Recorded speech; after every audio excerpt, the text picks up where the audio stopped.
Good afternoon, everyone. It's indeed a pleasure, privilege, honor, and delight to have Sri Vijay Prakash sir, retired IAS, and who is incumbent chairman cum CEO of Atal Incubation Center, Bihar Vidyapeeth. Let me just give you a brief of what Atal Incubation Center is all about. Atal Incubation Center was one of the most innovative ideas of the erstwhile Vice Chairman Niti Aayog, Shri Arvind Panagaria ji, whom I had excellent privilege to have been in his touch and connect with. So to start with, it was 10 incubation centers were given throughout the country, and each of them were given an initial funding of around 10 crores under the Atal Incubation Mission. So innovation was always one of the top priorities of the government, and let me share with you last 3 years how India has moved the ranks 86, 46, and as of now, on the Global Innovative Index, we are at rank 40 across the world. So Vijay sir has been one of the most dynamic IAS officers of the state who's worked across different ministries and has been pioneering the mission of innovation and has been driving the mission of innovation more as a practitioner and has been leading by examples. I have had the privilege of visiting at an incubation center on multiple occasions, and he's been a different breed of bureaucrat who has actually, after retirement, still keeps himself engaged 24/7 and lives the mission of innovation. With a big round of applause, they'll be talking about innovative packaging solutions, which is one of the most important challenges of most of the young startups as well as the maturing startups. Over to you, sir. Thank you. Thank you, Rana Saab.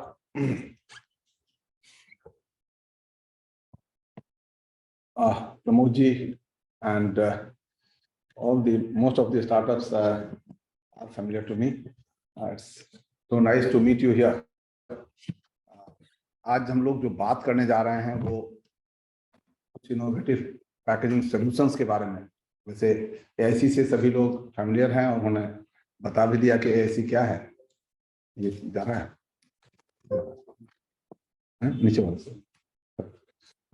तो AIC के बारे में अभी राणा साहब ने बता दिया कि ये जो, लेकिन एआईसी बीवी फाउंडेशन बिहार विद्यापीठ में एस्टैब्लिश हुआ था, जिसे गांधी जी ने एस्टैब्लिश किया था। एआईसी को नहीं, बिहार विद्यापीठ को 1921 में 3 विद्यापीठ एस्टैब्लिश हुए, बिहार, गुजरात और काशी, तीनों। यहाँ बिहार विद्यापीठ भी यूनिवर्सिटी था, तीनों यूनिवर्सिटी बने थे। अनफॉर्चुनेटली ये यहाँ पर अंग्रेजों ने 2 बार इसको बंद कर दिया। तो और ये बना था उस जमाने में, आप याद कीजिएगा, उस जमाने में ये इसलिए बनाया गया कि हम बिहार स्पेसिफिक या कंट्री स्पेसिफिक एंटरप्रेन्योरशिप डेवलप कर पाए। वहाँ पर जितनी भी बिल्डिंग बनी है वहाँ के स्टूडेंट ने बनाया है। वहाँ कोई भी चीज, वहाँ अगर मूर्तियां बनती थी तो लोग बनाते थे, वहाँ ईंटा भी बनता था, अपने ईंटा बना करके तब वहाँ पर सभी में बिहार विद्यापीठ लिखा हुआ है, एक ईंट पर बिहार विद्यापीठ लिखा हुआ है। इनफैक्ट वहाँ से लोग जो चोरी करके ले गए हैं उनके घर में भी बिहार विद्यापीठ पहुंच गया। तो ये बहुत ही इंटरेस्टिंग वहाँ का ये रहा। वहाँ पर सभी सरस्वती पूजा की मूर्तियां भी बनाते थे लोग, खाना भी खुद ही बनाते थे। उस जमाने में एक ऐसी परंपरा थी कि स्वावलंबन हम लोग प्रमोट करें। बीच में लेकिन वो बंद हो गया, 42 ईस्वी में बंद कर दिया गया। जब अंतिम बार जो बंद हुआ, पहली बार 32 में बंद हुआ 3 साल के लिए, फिर 42 में 3 साल के लिए बंद कर दिया। तो ये फ्रीडम स्ट्रगल की भेंट चढ़ गया था ये विश्वविद्यालय। और उसके बाद फिर इन्होंने स्वावलंबन विद्यालय चलाया, खादी विद्यालय चला, खादी महाविद्यालय चला, स्वावलंबन विद्यालय भी एक वहां चला। सभी इंटरप्रेन्योरशिप के इर्द गिर्द था कि हम लोग को। और जयप्रकाश जी चाहते थे, जयप्रकाश जी नारायण ने 1974 में एक भाषण है उनका, वही उनके मन में था भी कि हम ऐसा यूनिवर्सिटी बनाएं वहां पर जो कि जिसमें लोग डिग्री लेने के लिए न जाए और नौकरी के लिए न जाए, वो सभी अपने पैरों पर खड़ा हों, अपना इंटरप्राइज बनाएं। और इसीलिए उन्होंने स्वावलंबन विद्यालय भी चलाया था, लेकिन सरकार ने उसको भी टेक ओवर कर दिया और स्वावलंबन विद्यालय फिर बाद में बाहर चला गया है। अभी तक वो उसका पता नहीं है क्या कर रहा है। तो एनीवे, मतलब लेकिन हम लोग चाह रहे हैं उसी आइडिया को फिर से रिवाइव करें। उसमें जो एआईसी बीवी फाउंडेशन है ये अभी स्टार्ट हुआ है, पिछले 2020 में स्टार्ट हुआ ये, तो अब 3 साल करीब करीब होने जा रहा है और हम लोग वहाँ पर सभी इंफ्रास्ट्रक्चर वगैरह फिर से बना रहे हैं। मुझे बहुत खुशी है कि आप लोग B-Hub में मैं आ रहा हूँ। मैं पहले मैं इसमें, और एक इसका इतना सुंदर इंफ्रास्ट्रक्चर है आप लोगों ने बनाया है। राणा साहब को और राजीव जी को बहुत बहुत बधाई कि बहुत ही अच्छा इंफ्रास्ट्रक्चर आप लोगों ने बिहार में ये क्रिएट कर लिया है। हम लोग को अभी और भी ऐसा इंफ्रास्ट्रक्चर चाहिए। वैसे मैं समझता हूँ कि यहाँ पर आपको को शेयरिंग स्पेस हुआ है, को वर्किंग स्पेस के लिए भी हम लोगों को इसी तरह का कहीं पर जगह और ढूंढना चाहिए जहाँ हम लोग बना सकें। एनीवे, ये जो चीजें मिलती हैं आप लोग को मालूम है। हम लोग एक चीज एक्स्ट्रा जो वहाँ कर रहे हैं, मैं आपको जानकारी दे दूं, हमारे पास लैब्स हैं। वहाँ हम लोग लैब्स करते हैं, पैकेजिंग लैब है, फूड प्रोसेसिंग लैब है, मीडिया लैब, उसी का फूड प्रोसेसिंग का, इसका पैकेजिंग का ही एक ट्रांसपोर्टेशन लैब होता है, जिसमें ट्रांसपोर्टेशन मैं चर्चा करूंगा तो आ जाएगा, और एक फैब लैब है, और रोबोटिक्स और AI पर भी हम लोग एक लैब बना रहे हैं। देखिए, पैकेजिंग की आज हम लोग फोकस करेंगे पैकेजिंग पर।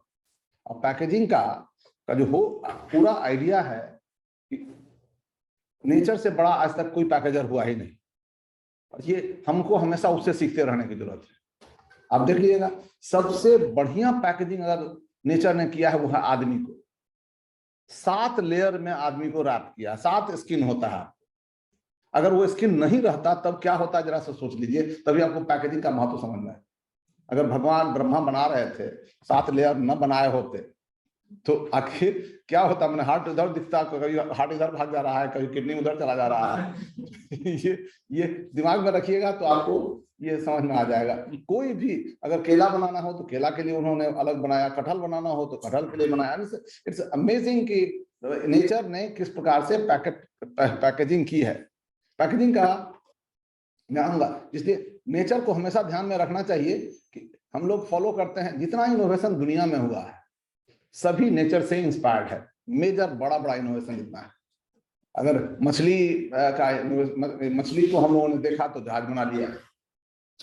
देखिएगा, जितना भी चीज आता है वो कहीं ना कहीं किसी से, बर्ड्स को देख रहा है तो हम लोगों ने हवाई जहाज बना लिया। हम लोग सभी चीज से, तो ये जो पैकेजिंग का जो अगर इंस्पिरेशन लेना है, एक एक पैकेजिंग देखिएगा। अगर इसका पैकेजिंग देखिए, क्या नाम है, मेज का, मकई का, क्या कमाल का पैकेजिंग करता है। और किसने किया है, उसमें बाल, उसमें ये भी आ जाता है, भीतर भी सपोर्ट दिए हुए, बाहर से भी सपोर्ट दिए हुए हैं। और इतना खूबसूरत।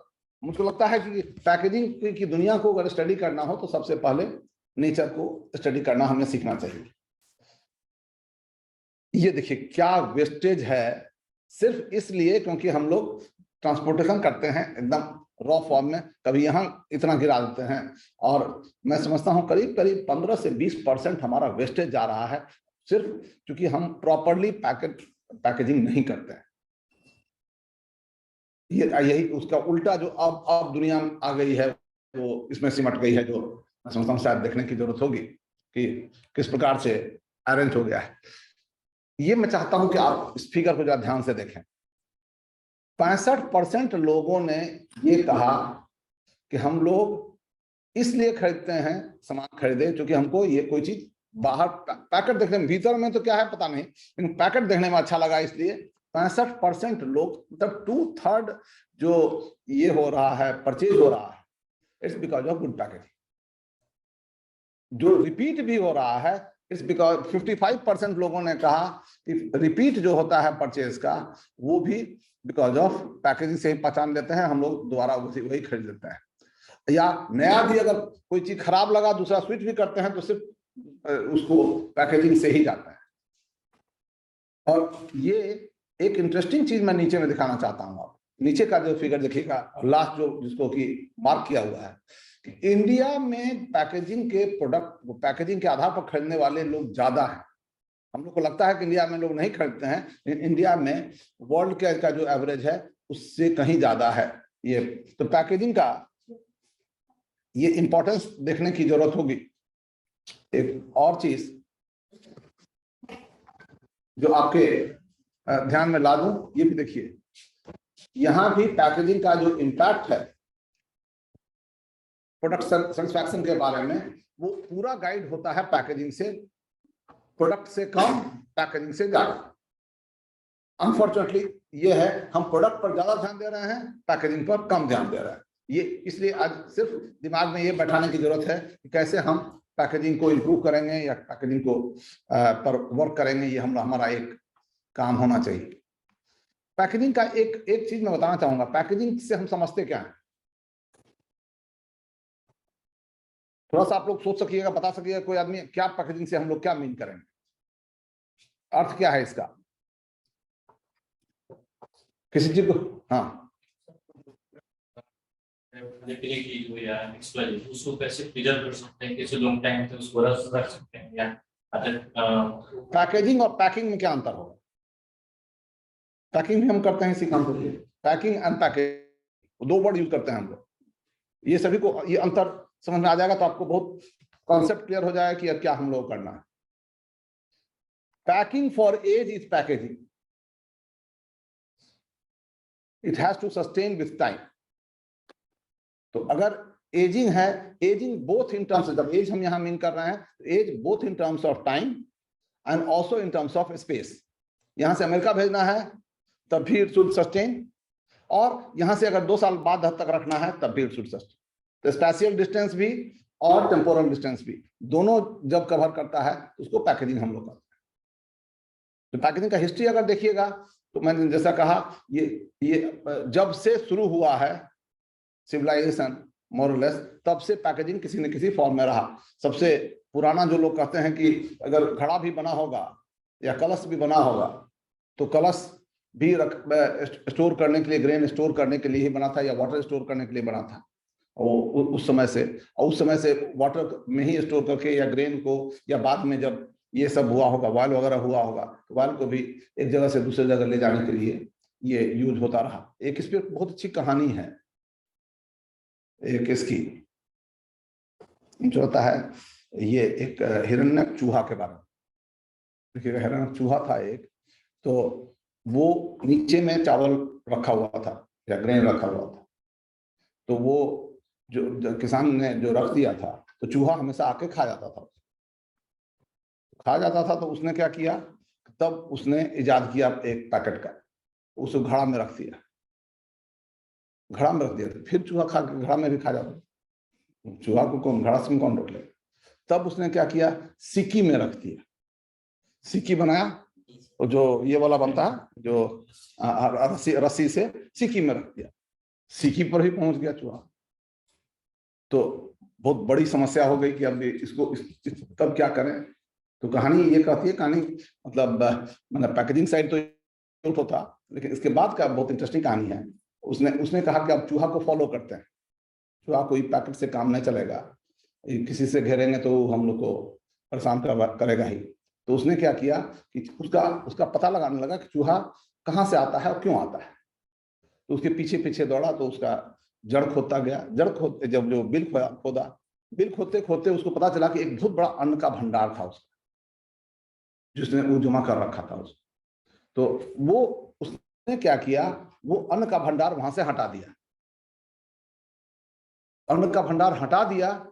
उसके बाद से चूहे का कूदना बंद हो गया। तब वो उस पर नहीं कूद पाता था, वो जो सिक्की वाले पर वो कूदना उसने बंद कर दिया। तो कहानी तो यही खत्म हो गई उसकी। लेकिन यही इंटरप्राइज में भी होता है, हमारे पास जितना बैकअप रहता है उतना ही हम कूद पाते हैं। हमारे जितना अधिक अगर आपके पास कुछ कूदने के लिए है, अगर रिलायंस को कूदने के लिए रहता है तो 4,000 करोड़ वो फाइन भी दे देगा और चल जाएगा। हमको 400 रुपया फाइन देना होगा तो हमारी कंपनी बैठ जाएगी। ये तो हमारा रिस्क टेकिंग एबिलिटी डिपेंड करता है।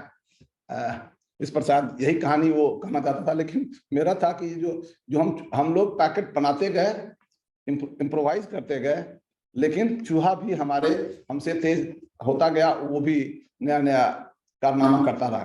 टिन प्लेटिंग भी शुरू हो गया है 1200 के आसपास आकर के, और ये तो खैर अभी स्टील वगैरह तो अभी आया है। बेसिकली पैकेज का अर्थ होता है ऐसा एक फिजिकल कंटेनर जिसमें हम लोग रैप करते हैं, फिजिकल कंटेनर में बी ऑफ एनीथिंग। और ये मैं इसको इस तरह से देखना चाहता हूं, और चाहता हूं कि आप लोग भी इस चीज को समझ लें कि प्रोडक्ट तब तक कंप्लीट नहीं होता है जब तक उसको पैकेजिंग हम पैकेट में डाल नहीं देते हैं। यूजेबल प्रोडक्ट जब पैकेट बन जाता है तब वो कमर्शियल प्रोडक्ट बनता है, और बिना कमर्शियल प्रोडक्ट बने हुए वो कस्टमर तक नहीं पहुंचता है। हो सकता है कि आपका ऊपर वाला चीज हटा दे, लोग खाते समय में टूथपेस्ट से आप वो डिब्बा सब हटा दीजिए और टूथपेस्ट निकाल के यूज कीजिए, लेकिन वो डिब्बा जब तक नहीं रहेगा तब तक वहां पहुंचेगा ही। तो ये जरूरी है कि हम लोग समझें कि जो पैकेट है, जो पैकेज हम लोग बना रहे हैं, जो प्रोडक्ट का दोनों पार्ट है। एक तो आपका जो प्रोडक्ट है, जो यूजेबल प्रोडक्ट है, और प्लस जो रैप है। रैप कितने तरह के होते हैं मैं आता हूं। इसलिए रफली कहते हैं लोग कि 10% जो रिटेल का प्राइस है वो पैकेट पर खर्च होना चाहिए, रफली। दिस इज रफ, किसी में ज्यादा हो सकता है, किसी में कम हो सकता है, लेकिन 10% कम से कम जरूर होना चाहिए। और प्रोडक्ट को तब तक नहीं आप लॉन्च कर सकते हैं जब तक कि आपका पैकेजिंग कंप्लीट नहीं है। तो इसलिए हम लोग यहाँ पर जो मैं देखता हूँ बिहार में जो समस्या है, बिहार में इन जनरल हम लोग टेक्निकली बहुत अच्छे हैं, टेक्निकल प्रोडक्ट हमारा बहुत अच्छा रहता है, लेकिन कमर्शियल प्रोडक्ट हमारा अच्छा नहीं रहता है क्योंकि हम पैकेट पर ध्यान नहीं देते। पैकेजिंग लगता है कि तो कोई है, कोई जाके कर दे। ये हम लोग की एक सोच में कहीं कमी है, इसलिए हम लोग कहीं रुक जा रहे हैं। हमारा कॉमर्स पार्ट रुक जाता है, हमारा टेक्निकल पार्ट बहुत अच्छा होते हुए भी। इसलिए देखिएगा, अचार हमारा खाने में बहुत सुंदर होगा, लेकिन अचार बिकेगा नहीं। ये औरतें बहुत अच्छा औरतें बहुत अच्छा कपड़ा बनाएंगी, लेकिन वो फिर से उसका प्रेजेंटेशन कमर्शियल एंगल से नहीं हो पाता। जो भी सभी जगह ये मैं एक इन जनरल देख रहा हूँ, इसलिए मैं समझता हूँ शायद आज हमें ध्यान से पैकेजिंग के बारे में समझने की जरूरत है। तो पैकेजिंग के 4 पीस होते हैं। चार, इसका जो फंक्शन है बेसिकली 4 पी पर आधारित है। It's preservation, protection, promotion and presentation. ये 4 पी हम लोगों को हमेशा ध्यान में रखना चाहिए। एक है प्रिजर्वेशन, तो समझने की बात है क्योंकि ये सेल्फ लाइफ से जुड़ी हुई चीज है, सेल्फ लाइफ बढ़ाना इसका एक उद्देश्य भी है। तो और ये देखिए, आपको बताऊं, लीची, मैं उदाहरण देता हूं आपके यहाँ, हमारे यहाँ लीची करीब 2.5 लाख टन होता है। सिर्फ लीची अगर हम लोग, अच्छा उसका 30% लीची बर्बाद हो जाता है इसमें। सिर्फ लीची को हम लोग एक्सपोर्ट करने तो बिहार की इकोनॉमी बदल जाएगी, क्योंकि यहाँ पर लीची बिकता है, अब तो थोड़ा सा दाम बढ़ गया है। पहले बिकता था 20 रुपया, 25 रुपया, और वहां मिलता था $7, $8। अभी भी $7 मिलता है प्राइस। अगर आप हॉलैंड में या यूरोपियन मार्केट में जाइएगा तो $7 मिलता है। लेकिन हम लोग क्यों नहीं भेज पाते थे? क्योंकि हम सेल्फ लाइफ नहीं कर पाए, सेल्फ लाइफ पर हम लोग काम ही नहीं कर पाए थे। पहली बार 1997 में, मैं उस समय में एक्सपोर्ट कॉर्पोरेशन था, तो हम लोगों ने सेल्फ लाइफ पर काम करना शुरू किया। यहाँ एक केडिया साहब हैं, उनका एक अच्छा मिल है मुजफ्फरपुर में, तो उनके यहाँ लगा सल्फाइटेशन प्लांट होता है, तो सल्फाइटेशन प्लांट लगा, और हम लोगों ने इजरायली एक इसको बुलाया था एक्सपोर्ट को, उसके पर्यवेक्षण में ये पैकेजिंग वगैरह हुआ, यहाँ से यहाँ हम लोग भेज पाए। मैं ये कहानी इसलिए सुना रहा हूँ कि ये पैकेजिंग का बहुत आदर्श जो व्यवहारिक प्रॉब्लम है वो भी मैं बताता हूँ। तो इसमें प्रॉब्लम ये है इस पूरे सिस्टम में कि आपको कई स्टेप्स पर काम करने की जरूरत थी। उसकी जो पैकेजिंग होती है लीची के उदाहरण से शायद आप लोग अपना अपना रिलेट कर लीजिएगा।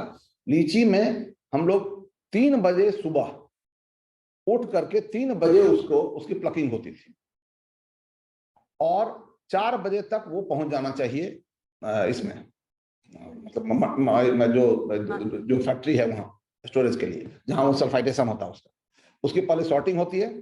सॉर्टिंग के बाद वो उस पर सल्फर लगाया जाता है, सल्फर लगता है, और उसके बाद उसकी पैकिंग होती है। तो पैकिंग होने के बाद वो चला जाता है रेफ्रिजरेटेड वैन में, और रेफ्रिजरेटेड वैन में यहाँ से दिल्ली जाना था, दिल्ली तक रेफ्रिजरेटेड वैन में जाता, और वहां से दिल्ली में भी उसकी हैंडलिंग भी रेफ्रिजरेटेड वैन में होती है। रेफ्रिजरेटेड हैंडलर आता है, मतलब वहां से भी जो जाएगा वो रेफ्रिजरेटेड वैन में जाएगा, और प्लेन में भी सीधे वो चला जाएगा इसमें, जहां मेंटेन किया जाएगा रफली टेम्परेचर 4 डिग्री के आसपास मेंटेन हो।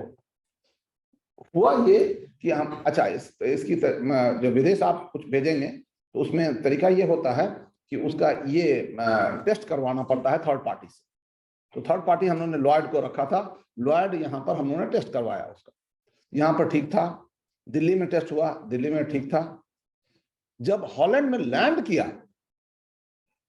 तो हम लोग तो बहुत खुश थे कि यहाँ से चला गया एकदम, सब चीज ठीक ठाक चला गया। अब पैकेजिंग और ये जो ब्रेक करता है जो ये वो देखिएगा, वहां पर सडनली हम लोग खबर आई कि 40% आपका ये रिजेक्ट कर दिया, 40% आपका आपकी लीची खराब हो गई है। हम लोग के लिए बहुत बड़ा शौक था कि हम लोग इतना शौक से हम लोग भेजे थे और सरकार की ओर से भेजे थे। जिस तरह से आप लोग बिहेव हैं, तो हम लोग भी उस समय में BSEC हुआ करते थे, एक्सपोर्ट कॉर्पोरेशन हुआ करते थे। तो हम लोगों ने पहली बार हिम्मत जुटा करके हम लोगों ने ये बिजनेस किया था। ये सरकार का बिजनेस नहीं था, ये विशुद्ध मैंने कॉर्पोरेशन का बिजनेस था। लेकिन अगर उसमें घाटा होता तो मुझको नौकरी से भी निकाल दिया होता सर। लेकिन संजोग से उस 40% के बावजूद भी घाटा नहीं हुआ। जितना प्रॉफिट हुआ चाहते थे वो नहीं हुआ, लेकिन घाटा नहीं। ये नहीं हुआ होता कि प्रॉफिट होता तो हमको कुछ उसमें से मिलता, लेकिन घाटा होता तो पक्का हम लोगों पर कार्रवाई होती। लेकिन ये अनुभव मेरा बड़ा इंटरेस्टिंग था। ये पैकेजिंग के चलते ही, पैकेजिंग हम मेंटेन नहीं कर पाते। हमारा बेसिक ऑब्जेक्टिव था कि उसको एक कांस्टेंट टेम्परेचर पर यहां से हॉलैंड पहुंचा देना, एम्स्टर्डम पर। वो हम लोग कहीं ब्रेक हुआ। लोगों ने कहा कि एक ही पॉइंट पर ब्रेक हो सकता है, वो ये है कि जिस समय में हवाई जहाज में वो डाला गया, उसका डोर ज्यादा देर तक खुला रह गया। और उसको भी जिस तरह से आदमी को शॉक लगता है, उस तरह से लीची को भी शॉक लगता है। टेम्परेचर शॉक, जैसे हमको एक्सपोजर लग जाता है, हम सर्दी खांसी होने लगती है, तो उसको भी होने लगती है। तो अगर वो उस समय में 12 डिग्री 15 डिग्री पहुंच गया होगा, तो वो जो शॉक लगा होगा फिर से वो 4 डिग्री पर आया होगा, वो जो शॉक लगा होगा उसी में आपका डैमेज हुआ। अब ये सब अब थ्योरी की बात है, अब कहाँ से पता लगाएं हम लोग कि क्या हो। हम लोग के कोई आदमी भी हमारा नहीं था हॉलैंड में जो हमारी ओर से देख सकता कि वास्तव में ये सही बोल रहे हैं गलत बोल रहे हैं। लेकिन जो तथ्य है वो बताता हूँ। तो ये जो सेल्फ लाइफ वाला इशू है, ये पैकेजिंग से बहुत ज्यादा जुड़ा हुआ है। हम लोगों को जब भी काम करें किसी फूड आइटम पर, पर्टिकुलरली फूड आइटम पर, मेडिसिन पर, तो ये बहुत यही चेन जरूरी हो जाता है। जबकि आप काम करते हैं वैक्सीन पर, कहां कोल्ड चेन आपका टूट जाएगा। कोल्ड चेन को मेंटेन करना पैकेजिंग के ओवरऑल कंसेप्ट में बहुत महत्वपूर्ण हो जाता है। तो मैं समझता हूं पैकेजिंग को आइसोलेशन में देखने की जरूरत नहीं है, पैकेजिंग को इस पूरे कॉन्टेक्स्ट में देखने की जरूरत है। पैकेजिंग को उसके टोटल एनवायरनमेंट को के साथ आप देखिएगा, तब समझ में आएगा। पैकेजिंग मतलब ये नहीं हुआ कि हमने यहां बना दिया तो ये हो गया। अगर आप कोल्ड चेन बनाना है तो कोल्ड चेन थ्रू आउट कैसे रहेगा। जैसे हम वैक्सीन ले जाते हैं, तो वैक्सीन में देखिएगा, वैक्सीन का भी अब एंड पॉइंट तक जो वैक्सीन जाती है वो तरह तरह के बदल के जाता है वो कंटेनर को। तो सभी कंटेनर का एनवायरनमेंट वैसा ही रहे, यह बहुत बड़ी चुनौती है हमारी। तो ये देखिए, प्रिजर्वेशन का दूसरा जो फंक्शन है वो बहुत इंपॉर्टेंट है, barrier function. Barrier function against UV light, moisture, oxygen and seal integrity. बात समझ में आ जाएगी। प्रोटेक्शन भी उतना ही इंपॉर्टेंट है कि कहीं पर इसको पंक्चर नहीं हो, कहीं पर उसका बस्ट स्ट्रेंथ देखना या टेम्पर एविडेंस देखना, ट्रांसपोर्टेबिलिटी और हाइजीन, ये बेसिकली ज्यादा हम लोगों को प्रोटेक्शन देखने की जरूरत है ट्रांसपोर्टेशन के समय में। या इसीलिए अभी हम लोग आएंगे कितने तरीके के ये हो जाते हैं। बहुत लोगों को ये पैकेजिंग का ये स्टेप्स मालूम रहना चाहिए कि हम लोग जब भी करें उतना ये करें।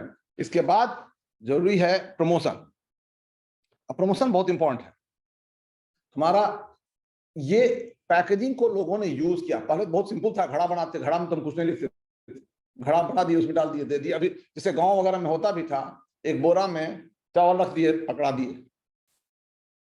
लेकिन जब हम प्रमोशन की बात करेंगे, ब्रांडिंग की बात करेंगे, तब हमारा ये बहुत अच्छा अवसर होता है कि हम पैकेजिंग को यूज करें फॉर प्रमोशनल।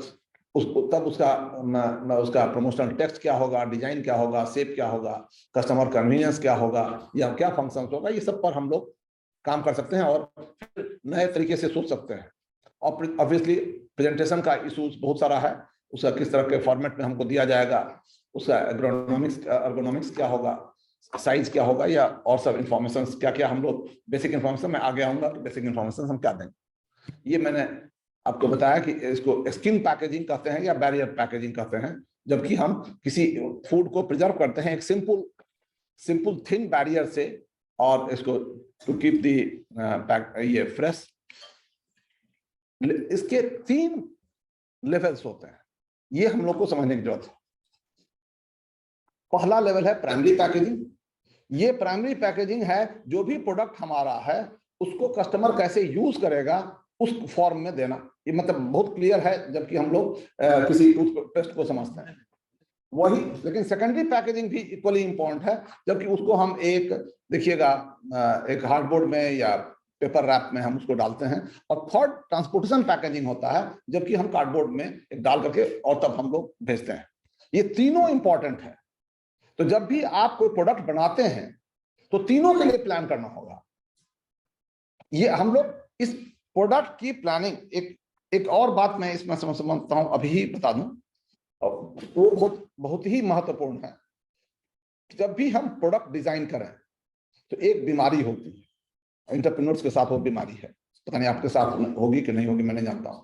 बीमारी ये होती है कि वो बहुत तरह का चीज बना सकता है।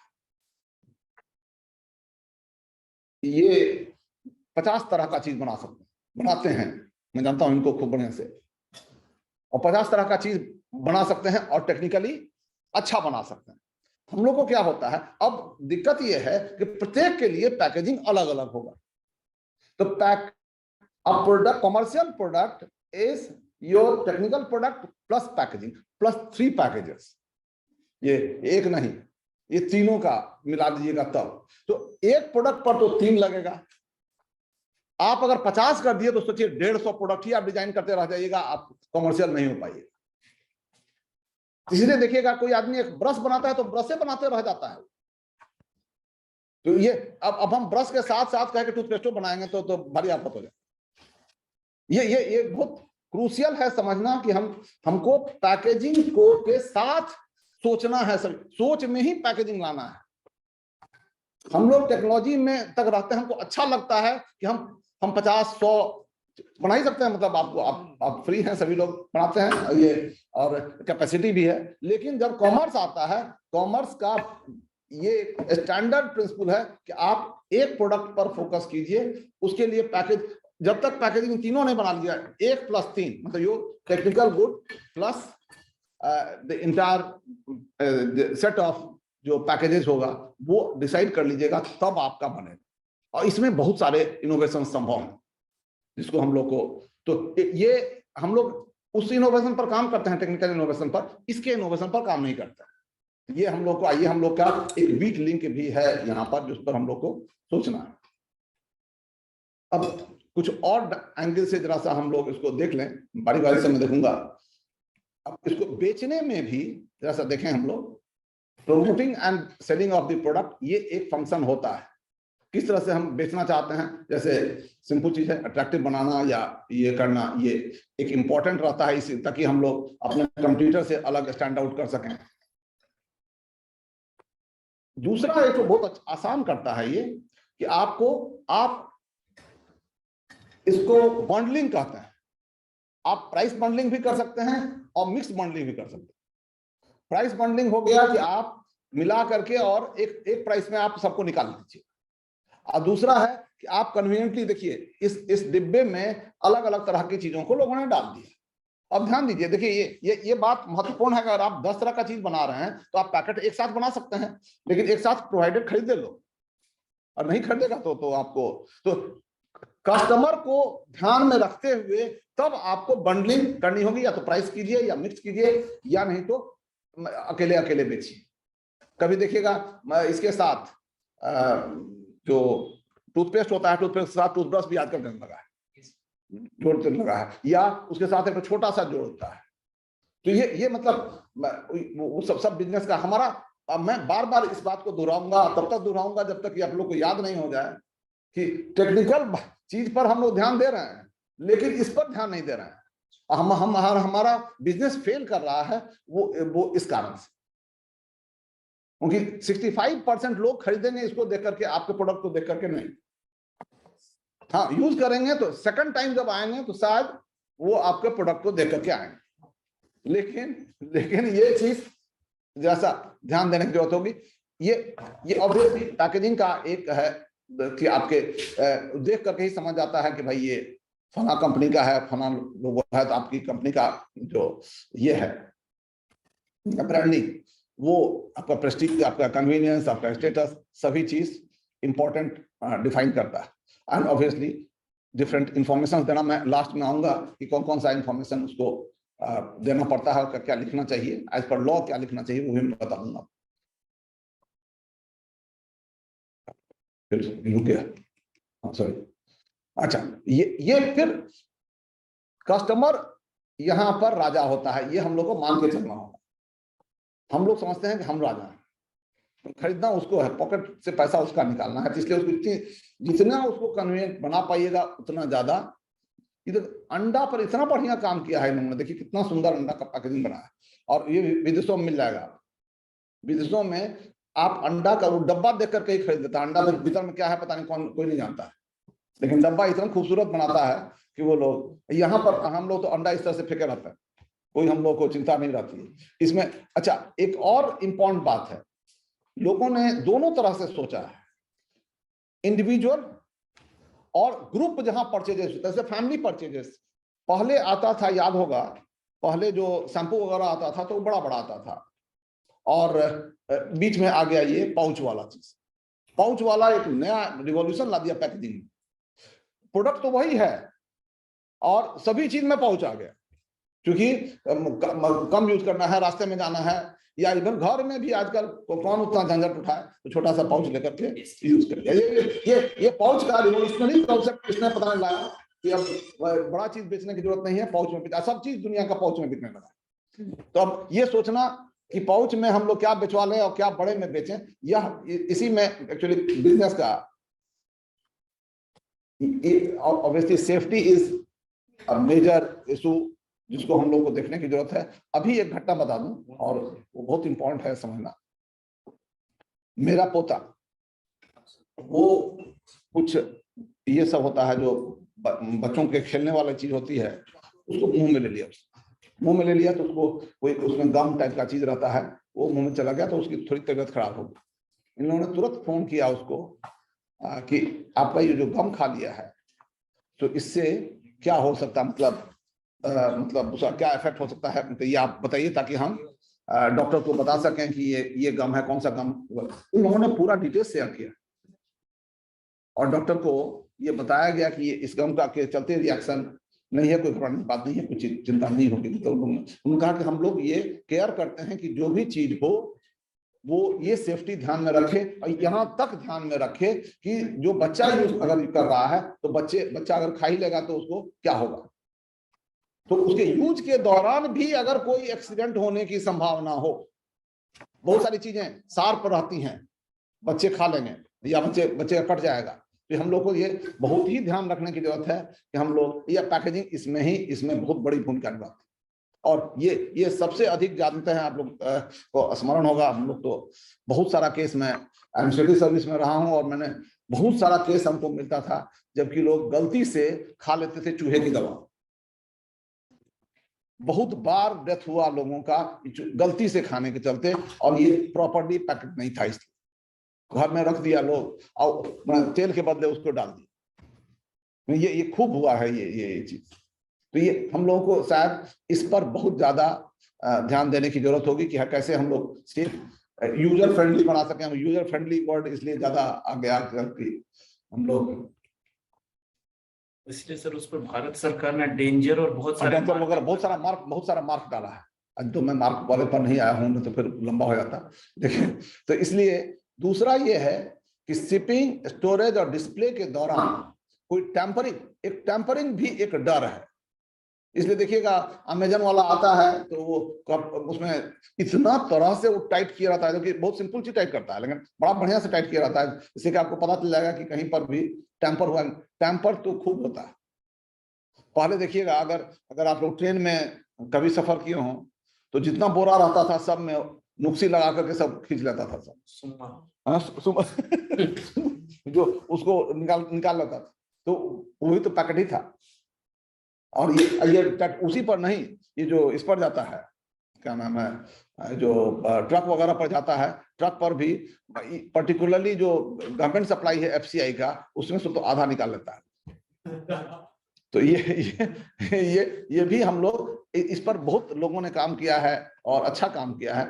इसी से शॉप लिफ्टिंग को भी बचाना वो भी एक काम है। मैं समझता हूँ शायद इस पर बहुत काम करने की जरूरत होगी।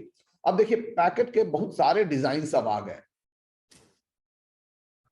कहीं कहीं पर 2 साइड, देखिएगा इस पर बहुत लोगों ने काम किया है और हम लोगों को सभी को अवेयर होना है कितने तरह का काम संभव है।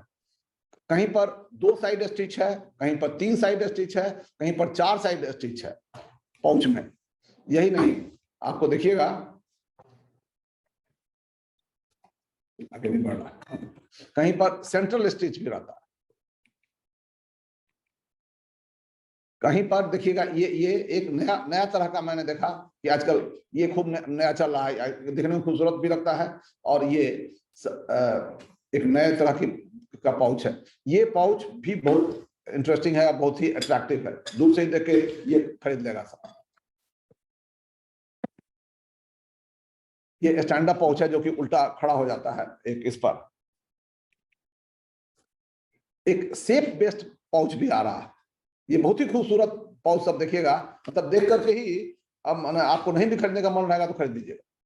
और ये प्रोडक्ट क्या है उसके भीतर हम ना जानते हैं, प्रोडक्ट तो हो सकता है बहुत ही वाहियात लेकिन उसका शेप बहुत सुंदर है। मैं समझता हूँ शायद अपने लिए जब हम लोग प्रोडक्ट डिजाइन करें खोजें तो हम लोगों को ये ध्यान में रहेगा तो शायद आप खोज सकते हैं और पता लगा सकते हैं। अब 2-3 और टेक्निक्स पर मैं आऊंगा जो कि सिर्फ जानकारी दे दूंगा। डिजाइन पे सर एक छोटा सा प्रोडक्ट, बच्चे आजकल बहुत परेशान रहते हैं, अंडे के शेप में रहता है किंडर जॉय। हाँ खूब खाता है। हाँ हाँ हाँ आपको मजे में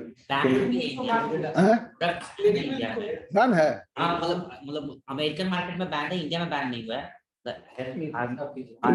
वो लेकर के देखते हैं, खूब खाते रहता है। ये जो एटीएल के बच्चों को मैं लाया हूँ आज ये दिखाने के लिए, लेकिन एक एटीएल में एक बच्चे ने उसका वेंडिंग मशीन बना दिया था, उसमें वही किंडर जॉय वाला वो गिरता था तो मुझको लगा कि बहुत पॉपुलर है इसलिए इसने उसको डाल दिया है। हाँ वो अच्छा टॉय देता है वो फ्री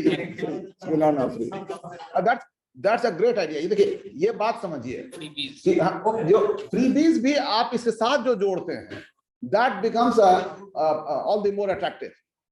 इसलिए हम लोग को ये पैकेजिंग को के पूरे इशू को बिजनेस के साथ देखने की जरूरत है। ये देखिए एक 2 टेक्निक है, मॉडिफाइड एटमॉस्फेयर पैकेजिंग और ये एक है वैक्यूम पैकेजिंग। किसी चीज में हम वैक्यूम कर देते हैं, जैसे देखिएगा ये सब आजकल जो आता है ड्राई फ्रूट्स वगैरह वो पूरी तरह से वैक्यूम में करके रखता है। यहाँ पर लेज ने तो मूर्ख बना करके सबको बेच लिया और सब लोग मूर्ख बने हैं। हम लोग जितने भी हैं ऐसा कोई आदमी ना होगा जो लेज ना खाया हो। बुरा नहीं फील कर, हवा ही सीखना है कुछ। हाँ सीखना, मैं तो अभी सीखने को नहीं, बुरा इसलिए फील करवा रहा हूँ तब सीख करके आप भी ठगिएगा लेकिन मैंने ये दूसरे के पॉकेट से पैसा कैसे निकाला जाता है ये इन लोगों से सीखिए। और उसमें मैं ज्यादातर ये गैस 3 तरह के गैस उसमें रहते हैं नॉर्मली अलग अलग जगह में। और बता देता हूँ कि अलग अलग चीजों में अलग अलग गैस डालते हैं लोग। कार्बन डाइऑक्साइड भी डालते हैं, नाइट्रोजन भी डालते हैं, कभी कभी ऑक्सीजन भी डालते हैं। तो जहां जैसी आवश्यकता रही वहां पर उस तरह का गैस डालते हैं। देखिए और अब 1-2 पैकेजिंग आती है, इसको कहते हैं एसेप्टिक पैकेजिंग। ये मल्टी लेयर्ड पैकेजिंग है। इसमें जैसे मिल्क वाला जो आता है जो ज्यादा देर तक रह जाता है, इसमें पेपर प्लास्टिक एल्युमिनियम सभी को मिला करके ये पैकेट बनाया जाता है, मल्टी लेयर बनाया जाता है, टेट्रा पैक्स का। हाँ टेट्रा पैकिंग। और ये जैसे नॉर्मल जो दूध है अभी सुबह का वो सिंपल इसमें आता है, वो 7 दिन तक से ज्यादा न चलने वाला है। और ये देखिए कई महीने चलता है, 90 डेज नहीं तो देखें 6 महीना 7 महीना चलता है। तो अच्छा अब मैं आऊंगा उस पर भी, वो उस इशू पर भी कि 6 महीना 7 महीना के 8 महीना के 3 महीना उसको क्या हम लोग कहें। लेकिन ये tetra packing is a wonderful idea. Same product को आपने बहुत दिनों तक आप यूज कर सकते हैं और इसको दूर तक भेज सकते हैं। अगर चाहते हैं विदेश जाना तो मैं समझता हूं कि हम लोगों को अगर किसी चीज को भेजना हो तो tetra pack is a brilliant idea जो हम लोग भेज सकते हैं। चायों से अपना पूरा चाय जो है पूरा मतलब बिजनेस ही इसी से चला है। टेट्रा पैक में चाय बना करके वो वो चाहे बना कर देता है सामान। पूरा कंटेनर बना करके देते हैं। सर कंपनी जो है पेपर बोर्ड उसका हाँ। सक्सेस का रीजन इज पैकेजिंग Packaging। मतलब हाँ, सभी का जितना सक्सेस के पीछे पैकेजिंग है ही। पेपर बोर्ड अच्छा चीज बनाना तो रहेगा ही, हमेशा रहेगा, लेकिन बिना पैकेजिंग के खाली इस पर ध्यान हमको देना है। हम लोग ज्यादा डिस्कस इस पर करें, ज्यादा इस पर शोध करें, और जितनी बार बिजनेस पर आप प्रोडक्ट आपने एक बार बना लिया, एक सोप बना लिया, एक लिक्विड फॉर्मूला बना लिया, एक फॉर्मूला बना लिया, तो वो फॉर्मूला तो रहेगा ही। अब प्रेजेंटेशन सब बदलेगा पैकेजिंग के हिसाब से।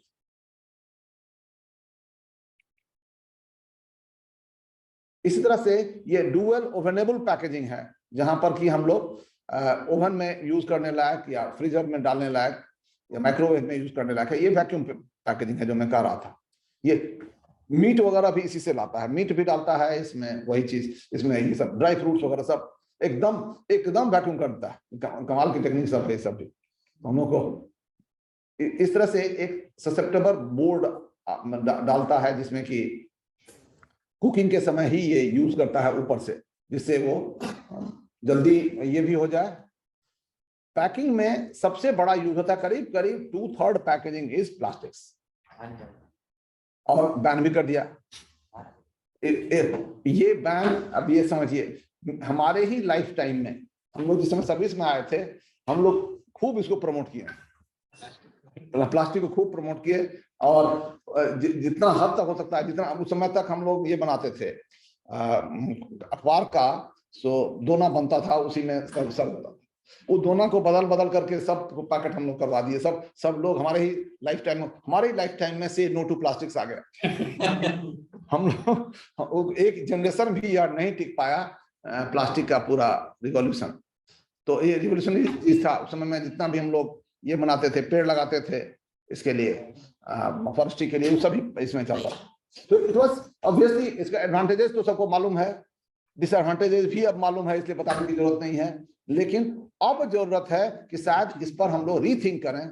इस पर कई तरह के ये हो रहे हैं, और जो लोग इस पर काम करेंगे, तो अभी एज एन एंटरप्रेन्योर, जो लोग रिसाइकिल मटेरियल पर काम करें, या लेस प्लास्टिक्स पर काम करें, या कोई ऐसा बायोडिग्रेडेबल मटेरियल बनाए, या अभी मैं बताऊंगा और भी इसके सब्स्टिट्यूट्स कुछ लोग जो ट्राई कर रहे हैं, या जो संभव है वो करना चाहिए। ये एक और चीज पर मैं बता दूं, this is called cowl spade packaging.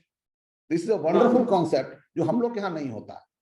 ये विदेशों में अच्छा होता है। देखिए ये पिंक वाला जो है, पिंक वहां पर ब्रेस्ट कैंसर के लिए यूज किया जाता है। यहाँ पे मामा करता है पैकेजिंग, ममार्थ करता है, ममार्थ करता है। हाँ, तो ये देखिए, ये पिंक है तो ब्रेस्ट कैंसर के लिए। अच्छा, ये जो मल्टीपल कलर देख रहे हैं, एलजीबीटी के लिए करता है। हाँ, तो ये एब्सोल्यूट जो है वो इसी तरह के पेंटिंग। अच्छा, और एक बात और उसने बताया कि ब्रांडिंग के सिलसिले में, कि ये करता आया है तो करता आया है, मतलब ये कई वर्षों से लगातार उसने बदला नहीं है, इसको अपना पैकेजिंग डिजाइन नहीं बदला है, ताकि लोगों के दिमाग में एलजीबीटी के प्रति एक ये बना रहे अवेयरनेस। झंडा भी बनाता है इसी तरह से बनाता है, वो कलर ही यही कर दिया। लेकिन ये चीज हमारे दिमाग में नहीं आता है कि हम लोग शुरू से ही अपने प्रोडक्ट पर इसी तरह से काम करें कि किसी एक कॉज को लेकर के चलें। एक ही कॉज को लेकर चलता है, ऐसा नहीं है कि 10 कॉज लेकर चल रहा है। हम लोग तो रोज कॉज बदल देंगे। ये इको फ्रेंडली पैकेजिंग पर आप बहुत ज्यादा काम हो रहा है इसलिए। अब देखिए, राइस हस्क पर भी काम हो रहा है, और राइस हस्क के भी बहुत अच्छे सामान बन जाते हैं। अभी बैम्बू पर इन लोगों ने बहुत अच्छा काम किया है। अब बैम्बू पर हम लोग को लग रहा है कि आप लोग पैकेजिंग पर भी काम कीजिए, सिर्फ पैकेजिंग पर, तो ये दूसरे कंपनी के लिए एक बहुत अच्छा सोर्स हो सकता है। पेपर बेस्ड या food grade stainless steel based या ग्लास बेस्ड, अभी जैसे गवर्नमेंट ने डिसीजन ये लिया, अब आपने बहुत अच्छा काम किया है कि आप भी ग्लास का ही बोतल यहाँ पर ले आए। तो सब ये पॉलिथीन को आपने आउट कर दिया, आप लोग को बहुत बहुत बधाई। और ये है, अब बैम्बू वाला बोतल ले आना चाहिए। बैम्बू नहीं, एक बोतल आप लोग और, एक मुर्गा की लकड़ी होती है, मुर्गा एक यहाँ मिल जाएगा, ये जो साहिबगंज होता है, साहिबगंज में आप मुर्गा की लकड़ी खोजिएगा। मुर्गा की लकड़ी का में जो पानी रहता है वो पानी थोड़ा सा पीला हो जाता है, लेकिन वो एंटी डायबिटिक होता है। हाँ, तो वो लोग मुर्गा की लकड़ी ये दवा के रूप में भी यूज कर सकते हैं, इसका आप लोग कुछ प्रोडक्ट बना सकते हैं। तो ये अच्छा, ये जो चीज अंतिम है सेलुलोज फिल्ड जिलेटिन, ये हम लोग को देखने की जरूरत है। मैं आगे शायद कर दिया। अभी लोग क्या कर रहे हैं, 3 लेयर में सेलुलोज को बना रहे हैं, कुछ वुड वाला, कुछ हल्का सा पॉलिथीन डालते हैं उसमें भी, और पॉलिस्टर भी डालते हैं, और ये डालते हैं। 3 लेयर में बना रहे हैं सेलुलोज, और इस सेलुलोज को अब यूज कर रहे हैं, विच कैन बी उसका ये, हाँ, वो बेटर होता है, फाइब्रस भी होता है, और ये नहीं कंपोस्टेबल होता है, वो जल्दी ही डिकम्पोज कर जाता है। तो ये इस तरह की चीजों पर भी हमें एज ये मतलब पैकेजिंग यूनिट, कोई इंटरप्रेन्योर अगर चाहे तो इन चीजों को हम लोग प्रमोट करें। जो लड़का ने जिस कंपनी ने इसको बनाया है, ये जो सेलुलोज वाला, उसको फर्स्ट प्राइज मिला था वहाँ इसमें बिजनेस में, एनवायरमेंट चैलेंज। तो इसलिए हम लोगों को obviously we have to avoid plastic, single use plastics को तो बंद ही कर दें। अब गवर्नमेंट ने बैन कर दिया है, इसलिए अब आपको ऑप्शन भी नहीं है। जो जिसमें बीपीए है वो भी अब हम लोगों को बंद ही कर देना चाहिए। और प्लास्टिक जो कंटेनर्स हैं, तो हम लोग अभी ये कर रहे हैं, उसको हम लोग को जितनी जल्दी हो उतना बंद कर लें। कुछ बहुत ही इंटरेस्टिंग पेपर, मैं सिर्फ ध्यान दिलाने के लिए ये डायग्राम लाया हूं। क्या कमाल का पेपर क्राफ्ट सिखाना चाहिए बच्चों को। उससे पेपर बेस्ड ये आएगा पैकेजिंग। पैकेजिंग में एक बात मैं आपको शेयर करना चाहता हूं, क्यों आखिर पैकेजिंग पर हमारा ध्यान नहीं जाता है। टेक्नोलॉजी पर ध्यान जाता है, पैकेजिंग पर ध्यान नहीं जाता है, क्योंकि हम यूनिवर्सिटी में पढ़ाते नहीं। हम यूनिवर्सिटी में टेक्निकल चीज पढ़ाते हैं, पैकेजिंग डिजाइन से संबंधित है, और डिजाइन हमारे इसमें नहीं आता। हम लोग ड्राइंग सिखाते हैं, डिजाइन नहीं सिखाते। हमको डिजाइन भी सिखाने की जरूरत है, उतने ही बड़े पैमाने पर, जितने बड़े पैमाने पर हम लोग इधर ये सिखा रहे हैं। तो ये देखिए कितना खूबसूरत, ये मुझको बहुत अच्छा लगा कि ये लोग इस तरह से प्रेजेंट भी करते हैं। या ये देखिए, ये हे बेस्ड है, ये भूसा से क्या कमाल का बनाया है। अंडा रखने के लिए एकदम लग रहा है कि उसी के नेस्ट में उठाकर रख दिया है। या ये वाला, ये सभी ऑर्गेनिक एंड ये मैन्योर, ये आप लोग इसका बहुत, आप लोग पर कोई आदमी पैकेजिंग पर काम कीजिए, इको फ्रेंडली पैकेजिंग पर बहुत अच्छा एरिया है जिस पर काम करने की जरूरत होगी। मैं दूसरा चीज आपको दिखाना चाहता हूं। देखिए वियतनाम में ये इसका पैकेजिंग में पहली बार देखा कि केला का पत्ता का भी पैकेजिंग इतना खूबसूरत बनाया हुआ है। हम लोग यहाँ मैंने ऐसा नहीं देखा था, इसलिए मैंने ये दिया कि इसमें ये तिरुनेलवेली में होता है अभी। इस तरह का बनाता है। हाँ। और इस तरह का बनाता है तो इट्स वंडरफुल। जो कि हम लोग यहाँ तो खाली केला ही केला, हम लोग कुछ नहीं कर रहे हैं, केला को सड़ने दे रहे हैं। केला को अगर हम लोग, अच्छा केला का कुछ नहीं होता। मैं केला का एक हम लोग चाह रहे थे कि वो रेशा निकालें, वो उस पर थोड़ा बहुत काम हुआ है, लेकिन फिर वो रुक गया है। इंडिया के सर एक रेस्टोरेंट भी है जहाँ पे सब केले के पत्ते पे ही आपको डिनर और नहीं, सो तो वो फ्लैट पर देता है, फ्लैट पर देता है। फ्लैट पर तो बहुत साउथ में बहुत जगह मिल जाएगा, साउथ में बहुत जगह मिल जाएगा। लेकिन ये वाला जो इतना बढ़िया डिजाइन, ये है केक को इसी में सर्व ही कर रहा है। अच्छा, ये हम लोग की बात नहीं, वियतनाम में कर रहा है। तो मैं उनको वियतनाम का एक फिगर मिला था, तो मैंने रखा। मैं एक चीज की और आपका ध्यान आकृष्ट करूंगा। आपके यहाँ सिक्की हम ही लोग के यहाँ का है, और सिक्की से बढ़िया तो पैकेट दुनिया में मैंने देखा है, इतना बढ़िया। लेकिन हम इसको प्रमोट कर ही नहीं रहे। अरे वो जो जब वो चांदी जैसा एक इसमें रैप करके वो ये अगर ये दे सकता है, ड्राई फ्रूट्स, काजू किशमिश, तो इसमें क्यों नहीं जा सकता है। इस पर हमको काम करने की जरूरत है। हम इसको अगर जोड़ सके हम लोग इससे अच्छे पैकेजिंग से, तो ये बहुत रिवॉल्यूशनरी काम हो जाएगा अगर हम लोग कर सकते हैं। लेकिन अभी तक क्या है, ये पैकेजिंग के रूप में, ये क्राफ्ट के रूप में जा रहा है, लेकिन पैकेजिंग के रूप में इसको हम लोगों ने मान्यता नहीं दी। अब पर्टिकुलरली ये जो गिफ्ट पैकेजिंग है उसके लिए ये तो आदर्श है। इसको देखिएगा, इसमें कई तरह की चीजें बनती हैं, और हमको लग रहा है शायद जब हम पैकेजिंग की बात कर रहे हैं, इनोवेटिव पैकेजिंग की बात कर रहे हैं, थोड़ा सा हमको सीखना होगा। मैं 2 उदाहरण दूंगा। जब शादी होती है मिथिला की शादी का मुझे ज्यादा अनुभव है क्योंकि मेरी शादी वहीं हुई थी, इसलिए। तो वहां पर क्या करता है, जो दुल्हा को जितनी भी चीज दी जाती है सभी कुछ ना कुछ इसमें दिया जाता है। अगर हम लोग को काजू किशमिश दिया जाता था तो एक इसका कसीदा किया हुआ समझिए, नहीं एक बैग जो बनता था वो समझिए कि धागा से बना हुआ मछली के आकार का बैग, उसमें काजू।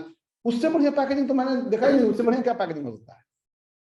आप अद्भुत पैकेजिंग है और उसको हम लोग यूज नहीं करते हैं। अगर वही हम लोग जब दुल्हा को दे ही सकते हैं तो बाकी लोग को भी देना चाहिए। ये चीज। दूसरा पैकेजिंग में आपको ध्यान दिलाऊंगा, शादी में सिंदूर जाता है, मिथिला में सिंदूर जाता है 5 तरह के इसमें जाता है। सिंदूरदान में नहीं, सिंदूर नहीं, वहां 5 तरह के कपड़े में जाता है और 5 तरह के चित्र बनते हैं और चित्र बना करके उसको जो फोल्डिंग होती है, paper folding, absolutely fantastic folding है। उसको आप खोल नहीं सकते हैं किसी तरह से, आप फोल्ड कर भी नहीं सकते।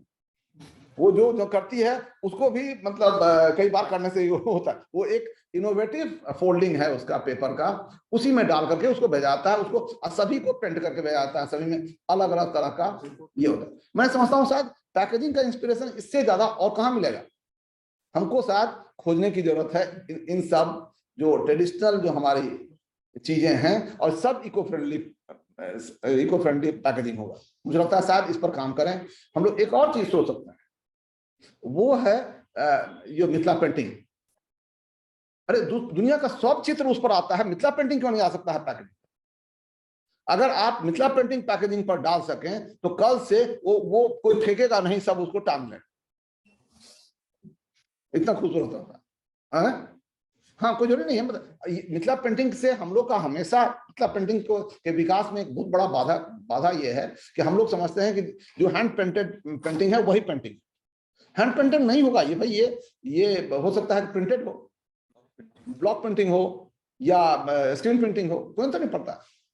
ये भी चीज जाना चाहिए और मैं समझता हूँ शायद इस पर भी काम हम लोग को करने की जरूरत होगी कि हम लोग इस पर सोचें और करें।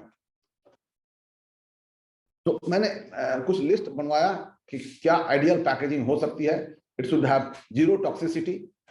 कोई भी पैकेजिंग को अगर टेस्ट डाला जाए तो उसमें ये zero toxicity, high product visibility, strong marketing appeal, ability of moisture and gas control, stable performance over large temperature range, low cost obviously and availability, suitable mechanical strength, that is strength in compression, wear and puncture characteristics, easy machine। ये देखिए अब easy machine handling and suitable friction coefficient, closure characteristics such as opening, sealing, resealing and pouring। अब जो नीचे का जो 3-4 option है या ऊपर का 1-2 और, ये इसलिए रुक जाता है क्योंकि पैकेजिंग का यहाँ लैब नहीं था।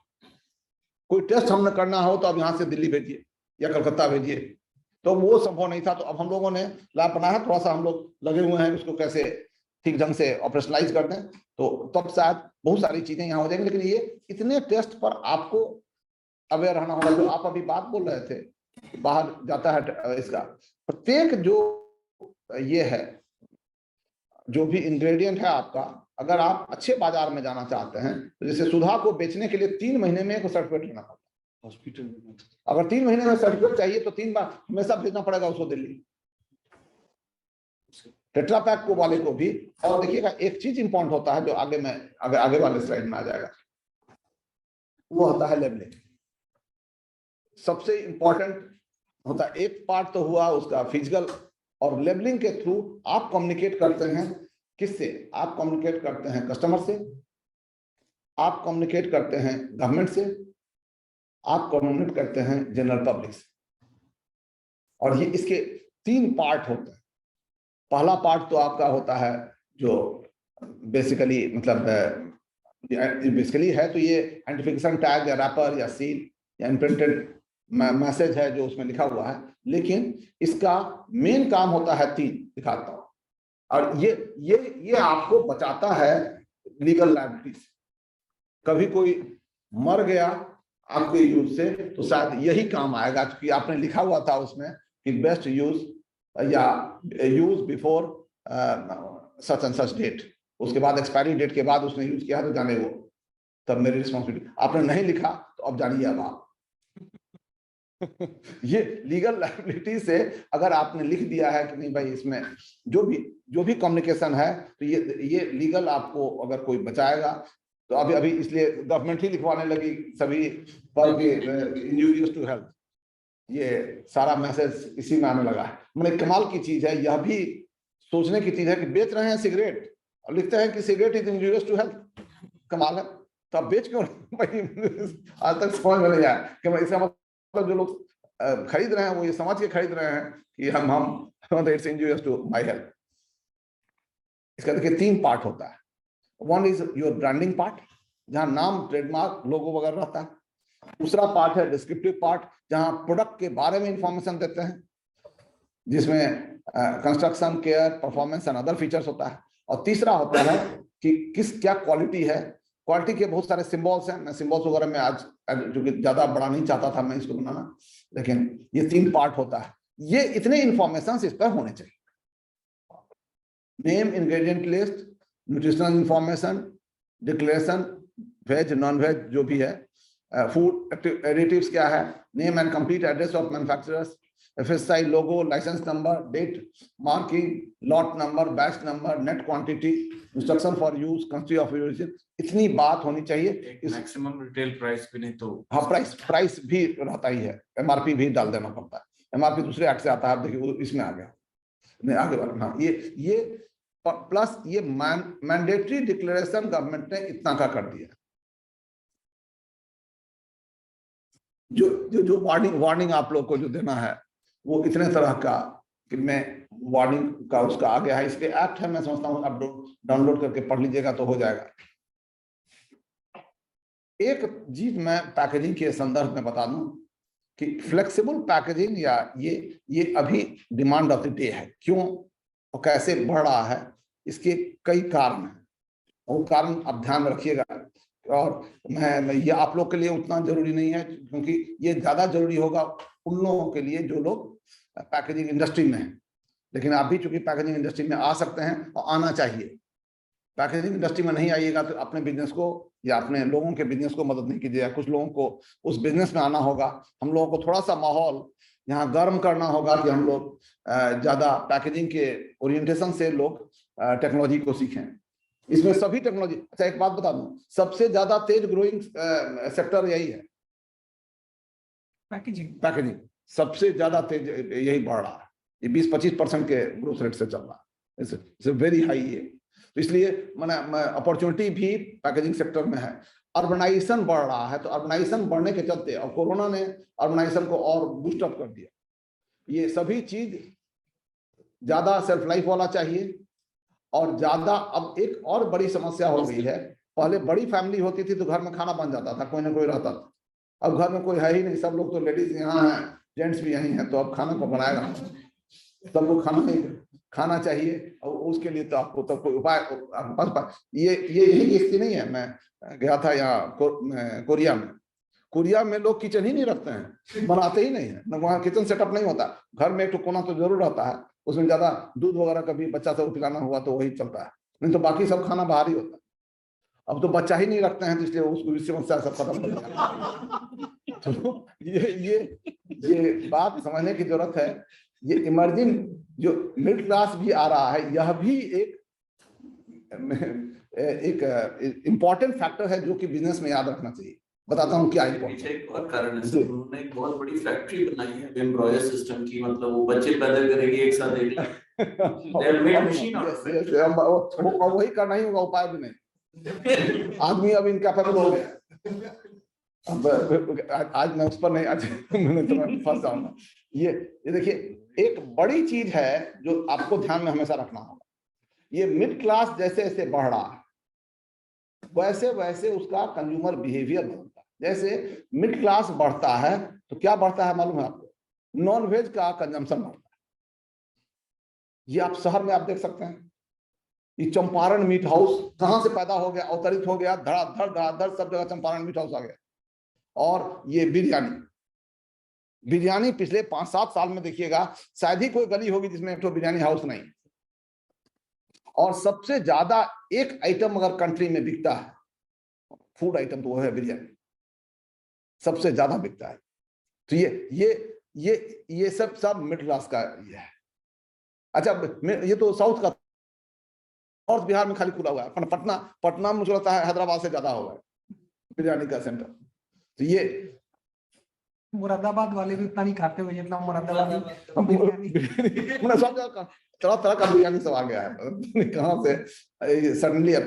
ये कुछ और इशूज जो कि आते हैं, जैसे प्रीमियम प्रोडक्ट के रूप में, तो ऑब्वियसली ये बढ़ेगा, क्योंकि लोग चाहते हैं कि हम जो खाएं उसको प्रीमियम हो, बाकी लोग भले ही मर जाए लेकिन मेरा